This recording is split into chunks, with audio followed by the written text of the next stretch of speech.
कुछ दिनों से हमारे देश में एक मजाक भी चल रहा है, मीम्स की बाढ़ आई हुई है। मियाँ और बीवी के बीच नोक झोंक की बातें, तकरार की बातें ये तब से चली आ रही हैं जब टीवी भी नहीं था, मोबाइल भी नहीं, इंटरनेट भी नहीं, सोशल मीडिया भी नहीं।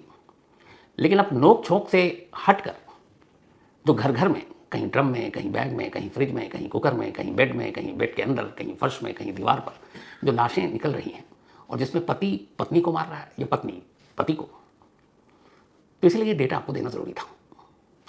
अभी मेरठ का मामला शांत भी नहीं हुआ कि इसी बीच में दो और खबर आ गई। एक पटना से आई, एक अस्पताल की लेडी डायरेक्टर, उसके अपने हस्बैंड ने किलर से उस केस जिसमें मैं 6 गोलियां उतरवा दी, हस्बैंड ने अपनी वाइफ के। और दूसरी कहानी जो आज आपको सुनाने जा रहा हूं वो तो और भी हैरान करने वाली कहानी है। मतलब इश्क, पति पत्नी रिश्ते, इन सब को लेकर जो क्राइम हो रहे हैं, सोच से परे की चीज़ है। जब एक शादी होती है तो पति पत्नी जब बंधन में बंधते हैं तो एक घर बसता है, लेकिन यहाँ अब घरों से लाशें निकल रही हैं और घर उजड़ रहे हैं। इसी यूनाइटेड नेशन का एक डेटा या एक रिपोर्ट ये भी कहती है कि जो 50,000 से ज़्यादा 48,000 से ज़्यादा जो 2 साल के आपको डेटा दिए, उसमें जो मर्डर हुए, कत्ल हुए, उसमें 90% कत्ल घर के अंदर हुए। यानी जिस घर में पति पत्नी रह रहे हैं तो वहीं से एक लाश बाहर आ रही है, या तो पति की या पत्नी की। तो अपने यहाँ भी इधर लगातार बाढ़ आई हुई है ऐसी खबरों की। हालांकि अपने देश में कोई ऐसी एजेंसी नहीं है जो इस तरह के डेटा तैयार करे कि हर साल हमारे देश में कितने पति का कत्ल पत्नी करती हैं या कितनी पत्नी पति का कत्ल करती है। अलग से डेटा नहीं है। एक इकलौती agency NCRB, national crime record bureau, वो सिर्फ ये देती है कि देश में कितने मर्डर हुए और किन किन वजहों से मर्डर हुए। तो लास्ट उनका जो डेटा था उसके हिसाब से हमारे देश में 28,000 के आसपास मर्डर हुए, और उसमें से 2 उन्होंने जो निकाले वो ये कि इसमें से 1401 मर्डर जो हुए थे वो लव अफेयर में हुए, और 1440 रिश्तों को लेकर हुए, हस्बैंड वाइफ के, लेकिन उसमें फैमिली मेम्बर भी शामिल। आखिर ये हमारा समाज जा कहाँ रहा है दोस्तों। मतलब कोई भी रिश्ता, ये आजकल तो इतने क्राइम होते हैं कि सेफ नहीं है, और ज़्यादातर उनमें फैमिली वाले रहते हैं। और आजकल जो केस आ रहे हैं भाई, ये हस्बैंड ने वाइफ का कत्ल कर दिया, वाइफ ने हस्बैंड का कर दिया, उसको फ्रिज में रख दिया, उसको बोरे में भर दिया, उसको ड्रम में भर दिया, उसको ज़मीन के नीचे ऐसे कर दिया, उसको कुकर में पका दिया। भाई मतलब रिश्तों को इतना भयावह कत्ल, इतना भयावह अंजाम। भाई कोई किसी पर भरोसा करे तो कैसे करे, कोई शादी जैसा इतना पवित्र, इतना रिस्पॉन्सिबल डिसीजन ले तो कैसे ले, क्योंकि किसी का भरोसा ही नहीं है। क्योंकि माँ बाप को आजकल बेटियों से ज़्यादा बेटों की चिंता होने लगी है भाई। क्योंकि लड़की शादी करके आती है, सब कुछ उसमें उसके हाथ में रहता है, पूरा घर धर। क्योंकि घर की बात, जो बातें संस्कृति में कहते हैं कि लड़की घर की वो जो है लक्ष्मी होती है, तो भाई बड़ा मुश्किल होता है। और आजकल इतने अफेयर वगैरह भी चल रहे हैं, सरवाइव करना रिश्तों का बहुत मुश्किल होता है। मुझे लगता है कि अगर आपकी ऐसी थिंकिंग है ना, तो आप थोड़े मतलब ऐसे इंसान हो रंगीन टाइप, तो कोई भी हो, चाहे इसमें लड़का चाहे लड़की, भाई तुम शादी मत करो। तुम क्यों अगले का जीवन किसी का तुम खराब कर रहे हो। तो एग्जैक्ट हस्बैंड ने कितने कत्ल किए पत्नियों के और एग्जैक्ट वाइफ ने कितने मर्डर किए हस्बैंड के, ये डेटा अभी तक अलग से नहीं बना। पर मुझे लगता है जिस तरीके से ये सारी चीज़ें अब सामने आ रही हैं, आने वाले वक्त में NCRB को इसका एक अलग कॉलम बनाना पड़ेगा। तो खैर आज की कहानी शुरू करते हैं। जिस मेरठ से ड्रम निकला, मुस्कान और साहिल की कहानी आजकल आप देख ही रहे हैं, मीम बन रहे हैं। अब लोग घरों में ड्रम की बातें करने देख के भाग जाते हैं। उसी मेरठ से 400 किलोमीटर दूर उसी यूपी में एक जगह है जिसका नाम है औरैया। इस औरैया में 5 मार्च को एक शादी थी दिलीप, और शादी थी दिलीप के साथ प्रगति की जो बड़ी बहन थी, वो दिलीप के बड़े भाई से ऑलरेडी उसकी शादी हो चुकी थी। तो एक तरह से उसी घर में प्रगति जा रही थी जिसमें उसकी बड़ी बहन ऑलरेडी बहू बनकर रह रही है।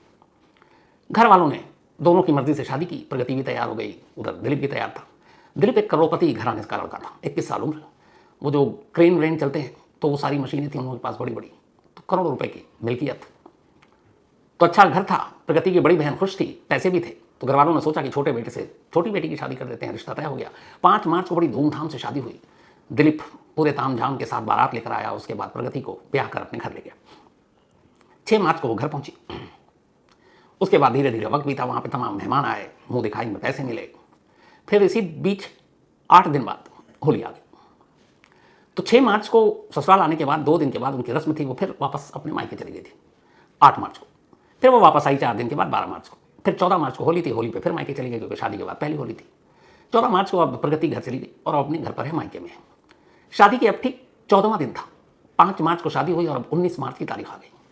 लगभग 14-15 दिन तक शादी की छुट्टी ले रखी थी दिलीप ने और उसे लगा कि अभी शादी है तो छुट्टी ले लेते हैं, छुट्टी ले ली, फिर होली भी थी।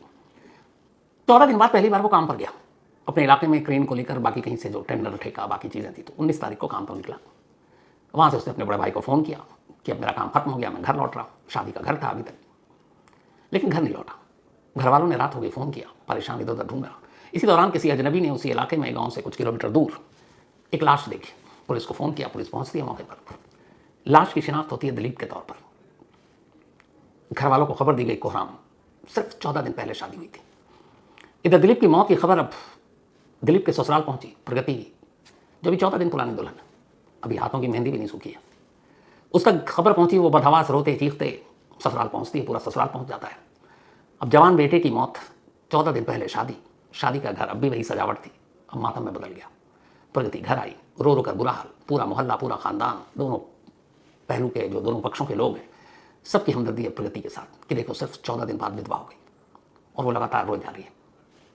और ऐसे आलम में यही हाल होगा। मतलब कोई भी नहीं सोच सकता कि इतनी जल्दी शादी हुई है, अभी हाथों की मेहंदी भी सूखी नहीं है और आप विधवा हो गए। खैर, इधर घर और इमोशन अलग चीज़ थी, उधर पुलिस का काम था एक केस की तफ्तीश करना। पोस्टमार्टम हुआ तो पता चला कि गर्दन के पीछे गोली मारी गई है, शरीर पर तेज धार हथियार के बहुत सारे निशान हैं। अब पुलिस केस की तफ्तीश आगे बढ़ाना शुरू करती है, पता करती है पहले करोड़पति दिलीप कोई दुश्मनी, पता चला कि नहीं, वो सीधा साधा पूरे गाँव में क्या दूर दूर तक कोई दुश्मन नाम का चीज़ नहीं। इधर नई शादी, पता चला कि शादी के बाद दोनों बहुत खुश थे, प्रगति भी खुश थी, दिलीप भी खुश था। प्रगति के घर वालों में भी ऐसा कोई नहीं जो मतलब क्रिमिनल जिसका बैकग्राउंड हो। अब पुलिस तफ्तीश कर रही है, कुछ समझ में नहीं आ रहा कि कातिल कौन है, लेकिन केस को अंजाम तक पहुंचाना है। पुलिस ने फिर वही अपना नया तरीका अपनाया जो आजकल है बड़ा काम का, सीसीटीवी कैमरा और मोबाइल का कॉल डिटेल है, उसका डेटा, उसको खंगालने का फैसला किया। अब घर वालों से पूछताछ की कि कहाँ से कहाँ तक गया था दिन भर के उस दिन 19 मार्च का जो उसका रूटीन था। पुलिस ने उसको फॉलो किया, पूरी टीम को। जिस जगह लाश मिली थी उस जगह के आसपास पुलिस ने देखना चेक किया शुरू कि कहीं कोई कैमरा हो, दिख जाए सीसीटीवी। पर वो सुनसान इलाका, वहाँ सीसीटीवी कैमरा था नहीं। लेकिन फिर पता चला कि एक रेस्टोरेंट में गया था दिलीप और वहाँ कुछ लोग आए थे और फिर उनके साथ वो क्रेन लेकर निकला था। तो जब क्रेन लेकर निकला तो क्रेन तो काफ़ी बड़ा होता है, उन रास्तों को पुलिस ने टटोलना शुरू किया।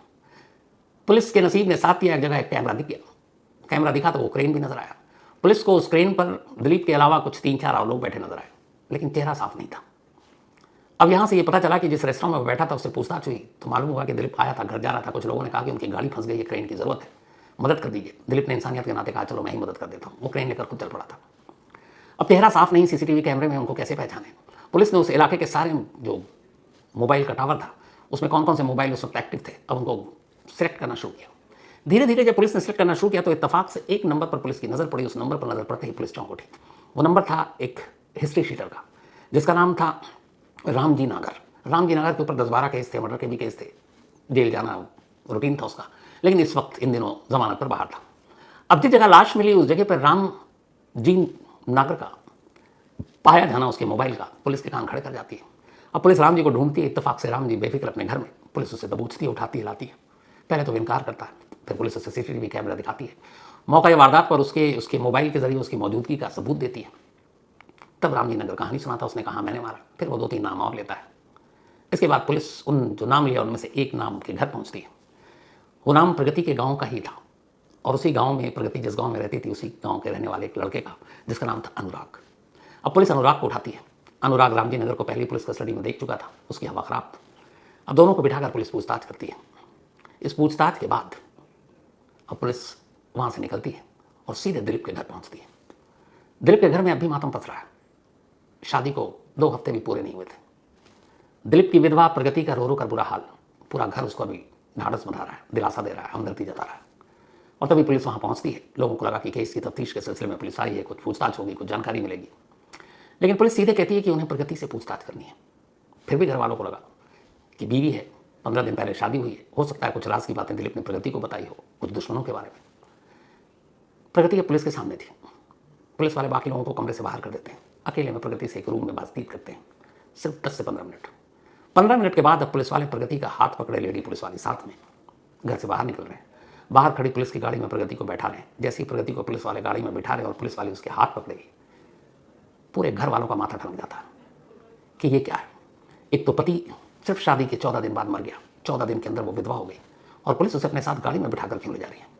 कुछ लोग विरोध करने के लिए सामने आए तो पुलिस ने कहा, आप लोग इंतजार कीजिए, हम अपना काम कर रहे हैं। ये जो आपकी बहू है असल में आपके बेटे की कातिल यही है। सुनकर पूरा घर एक तरह से लगभग सदमे में चला जाता है। पुलिस थाने पहुंचती है, प्रगति से फिर से पूछताछ होती है। इसके बाद अनुराग और प्रगति का आमना सामना कराया जाता है। फिर रामजी नागर और अनुराग का आमना सामना कराया जाता है और उसके बाद सारी कहानी आईने की तरह साफ हो जाती है। कहानी एक अजीब कहानी। ये कहानी ऐसी थी कि जिसमें अगर थोड़ा सा दिमाग लगा लेती तो शायद दिलीप की जान न जाती, लेकिन जब दिमाग पर और अकल पर पर्दा पड़ा हो और लालच उस पर्दे को और गहरा कर दे तो फिर कुछ दिखाई नहीं देता। असल में प्रगति जिस गांव में रहती थी उसी गांव के एक लड़के अनुराग से उसकी दोस्ती थी, बरसों पुरानी। दोस्ती प्यार में बदल गया, अब दोनों एक दूसरे से प्यार करने लगे। अनुराग एक ट्रैक्टर ड्राइवर था, माली हालत से ठीक नहीं था, लेकिन प्यार अंधा होता है। प्रगति को बस ये था कि किसी तरह से अनुराग उसकी ज़िंदगी में आ जाए, दोनों शादी करेंगे, खुश रहेंगे। लेकिन इधर प्रगति की बड़ी बहन की शादी दिलीप के बड़े भाई से हो चुकी थी और वो एक करोड़पति कारोबारी थे, एक हैसियत थी।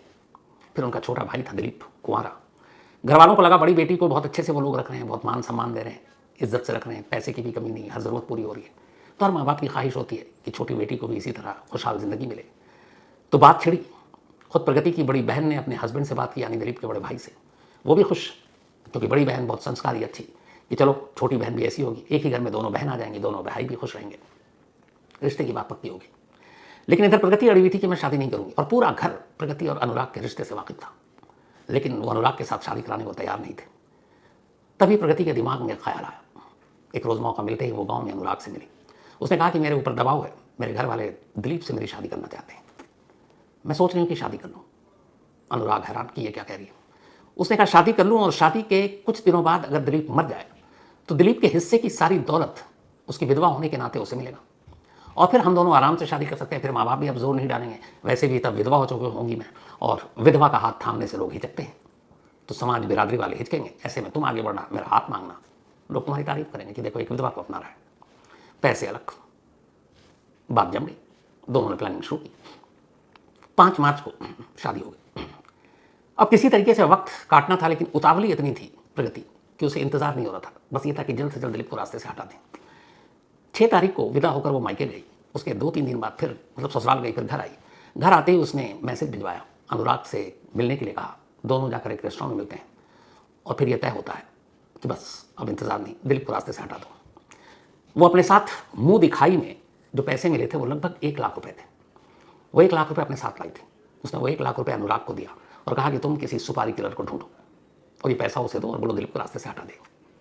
अब अनुराग ने सुपारी किलर को ढूंढना शुरू किया। अपने कुछ दोस्तों के जरिए पता चला कि एक रामजी नागर नाम का क्रिमिनल है जो ऐसे काम कर सकता है। वो रामजी नागर से मिला। रामजी नागर को अपने कुछ केसेस के सिलसिले में पैसे की ज़रूरत थी। उसने कहा ठीक है करूँगा, लेकिन 2 लाख रुपये लूँगा। लेकिन अनुराग के पास 1 लाख रुपये थे जो मुंह दिखाई के रकम में से प्रगति ने दिए थे। 1 लाख रुपये का इंतजाम खुद अनुराग ने किया और इस तरीके से 2 लाख रुपये हो गए। उसने वो पैसे रामजी नागर को दिए। अब इस बीच में प्रगति वापस ससुराल पहुंच गई, क्योंकि उसे पता था 14 को दिवाली है, 14 मार्च को फिर घर आएंगे मायके में। 14 मार्च को होली के मौके पर वो फिर वापस आई। इसके बाद फिर से प्लानिंग हुई किस दिन ये सब करना है। उसने कहा जिस दिन दिलीप अब घर से बाहर निकलेगा, क्योंकि आजकल शादी की वजह से वो छुट्टी पर है, तो किस दिन निकलेगा इसकी जानकारी वो खुद देगी। और तय हुआ कि व्हाट्सएप कॉल से ही सब बातें होंगी। इसके बाद वो होली के बाद वापस ससुराल पहुंचती है। इत्तेफाक से 19 मार्च दिलीप प्रगति से कहता है कि अब मैं चलता हूँ, काम सारा काम भैया देख रहे हैं, अब मैं भी काम पे निकलता हूँ। उस दिन पहली बार निकला। वो जैसे ही निकला, इधर प्रगति ने अनुराग को व्हाट्सएप कॉल किया। उसने कहा वो काम पर गया, बस उसका पीछा करो और जहाँ मौका मिले देख लो। अनुराग ने फ़ौरन सुपारी किलर रामजी नागर को फ़ोन किया। अब दोनों इकट्ठा हो गए और इंतज़ार करने लगे। उन्होंने पूरी रैकी कर रखी थी कि ये कहाँ जाता है। इत्तेफाक से जब एक रेस्टोरेंट में चाय पीने के लिए रुका दिलीप, तब इनके साथ 2 और लोग थे, वो पहुँचे। उन्होंने कहा भैया हमारी एक गाड़ी फंस गई है, ख़राब हो गई है, आप क्रेन व्रेन आप किराए पर देते हैं, हमारी गाड़ी निकाल दीजिए, मुसीबत में है। दिलीप को लगा मदद करनी चाहिए। उसने कहा चलो, और वो उन सभी को अपने क्रेन पे बैठा कर ले चल पड़ा। एक सुनसान जगह पर उन्होंने क्रेन रोका। उसके बाद अचानक पीछे से दिलीप के सर में गोली मारी।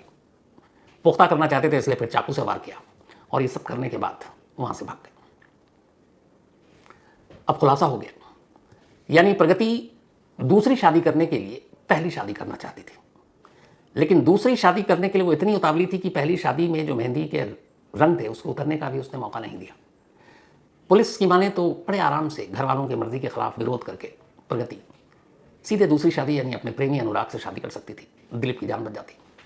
लेकिन प्रगति के मन में कुछ और था, उसे अब सिर्फ प्रेमी अनुराग नहीं बल्कि दिलीप के पैसे भी चाहिए थे। और इस तरह एक मासूम मारा गया और एक पत्नी के हाथों एक पति का और कत्ल हो गया। पति पत्नी का कत्ल कर रहे हैं, पत्नी पति का कत्ल कर रहे हैं। डेट आपको शुरू में बताया, पता नहीं है दुनिया कहाँ जा रही है।